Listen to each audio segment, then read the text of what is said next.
हाय, मी पूर्वी भावे. घे भरारीच्या नवीन एपिसोडमध्ये आपलं स्वागत.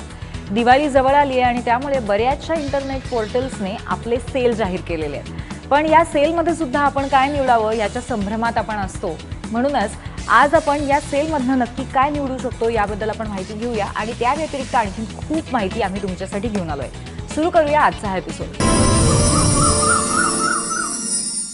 घे भरारीमध्ये आमचा नेहमीच प्रयत्न असतो तुम्हाला अपडेटेड ठेवण्याचा, मार्केटमधले नवनवीन ट्रेंड्स तुमच्यापर्यंत पोहोचवण्याचा. चला पाहूया असंच काही खास.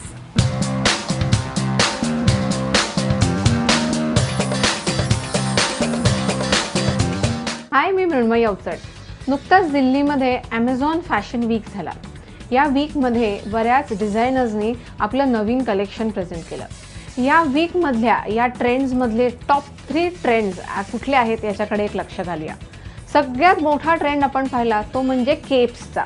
केप म्हणजे लॉंग जॅकेट ज्याला फिटिंग नाही आहे. फ्लोई कापडाचं, प्रिंटेड कापडाचं, ट्रान्सपरंट कापडाचं वेगवेगळ्या पद्धतीचे केप्स आपण या फॅशन शोमध्ये पाहिले.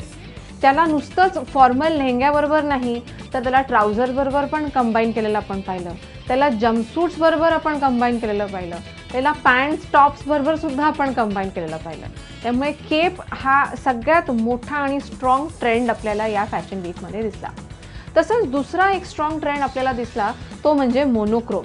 ब्लॅक अँड व्हाईट ह्या कॉम्बिनेशनमध्ये म्हणजेच या मोनोक्रोमॅटिक थीममध्ये बऱ्याच डिझायनर्सनी आपलं कलेक्शन प्रेझेंट केलं.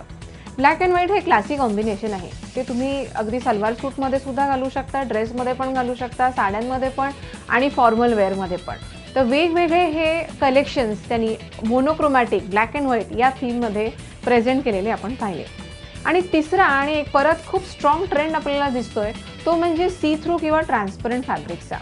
खूप वर्षाआधी हा ट्रेंड एकदम स्ट्रॉंग होता. 90s मधला सी थ्रू आणि ट्रान्सपरंट कापडाचा खूप स्ट्रॉंग ट्रेंड होता. तो परत आपल्याला येताना दिसतोय. वेगवेगळ्या पद्धतीची ट्रान्सपरंट फॅब्रिक्स आपण वापरलेली पाहिली.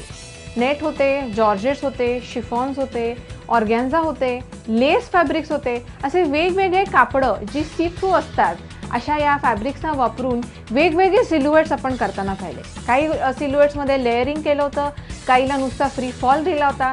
कापडाच्या फॉलच्या दृष्टीने या कापडाचा वापर वेगवेगळ्या डिझायनर्सनी करताना आपल्याला दिसला. हे अख्खा हा फॅशन वीक जो होता हा स्प्रिंग समर 17साठी होता, म्हणजे येणाऱ्या सीझनसाठी होता. हे येणाऱ्या सीझनचे हे 3 स्ट्रॉंग ट्रेंड आहेत, पण हे करंट सीझनमध्ये सुद्धा हे ट्रेंड चालू आहेत. त्यामुळे तुमच्या वॉर्डरोबमध्ये तुम्ही ह्या गोष्टी जर ॲड केल्या नसतील तर त्या नक्की ॲड करा, कारण पुढच्या सीझनला सुद्धा हे टॉप 3 स्ट्रॉंग ट्रेंड्स आहेत.